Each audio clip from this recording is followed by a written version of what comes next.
আপনার প্রতিনিধিত্ব করছেন যারা কিংবা যাদের আপনি ভালোবাসছেন, তাদের মনের অন্ধকার ঘরে আসল মনস্তত্ত্ব কী, তা কখনো ভেবে দেখেছেন? আধুনিক মানুষের মন আর নীতিহীনতার এই অজানা সিক্রেটগুলো বুঝতে একটি বাংলা ডকুমেন্টারি আপনার দৃষ্টিভঙ্গি বদলে দেবে। জীবন ও ভবিষ্যতের সাথে যুক্ত এই ইনসাইটগুলো সবার মাঝে ছড়িয়ে দিতে ভিডিওটিতে লাইক ও শেয়ার দিন, আর পরবর্তী পর্ব পেতে সাবস্ক্রাইব করে রাখুন। আজকের দ্রুত পরিবর্তনশীল বিশ্বে জেন জেড এর সম্পর্কের প্যাটার্ন প্রথাগত সীমানা ভেঙে দিয়েছে। অন্য কারো কমিটেড পার্টনারকে ছিনতাই করার মানসিকতা হলো মেড কোচিং, যা ডেটিং অ্যাপসের অ্যালগরিদমে ত্বরান্বিত হচ্ছে। আবার বয়স্ক সঙ্গীর মাঝে সিকিউরিটি খোঁজার প্রবণতাই হলো গ্যারেন্টিফিলিয়ার। তবে এই ট্রেন্ডের বিপরীতে এক আশার আলো হলো সোপিওসেক্সুয়ালের জনপ্রিয়তা, যেখানে তরুণরা মেধা ও চিন্তার গভীরতাকে প্রাধান্য দিচ্ছে।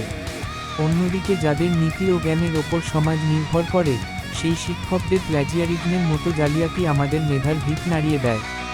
আন্তর্জাতিক ডেটাবেজ রিপ্রোকশন ওয়াচ যখন স্বনামধন্য শিক্ষকের ৯৮% চুরির খবর প্রকাশ করে, তখন পুরো ব্যবস্থার কঙ্কালটা বেরিয়ে পড়ে। এটি লাখ লাখ কৃতি শিক্ষার্থীর পরিশ্রমে ধোঁকা ও দেশের সম্মান ধ্বংসের শামিল।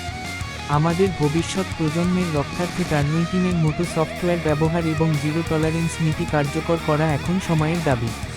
নিজেদের মানসিকতা এবং শিক্ষা ব্যবস্থার এই গোপন অন্ধকার সম্পর্কে সচেতনতা বাড়াতে ভিডিওটি বন্ধুদের সাথে শেয়ার করুন। কারণ সম্পর্কের জটিল রহস্য আর জাতির প্রতিনিধিদের আসল রূপ মেলাতে ফের প্রথম থেকে দেখতে হবে এই বাংলা ডকুমেন্টারি।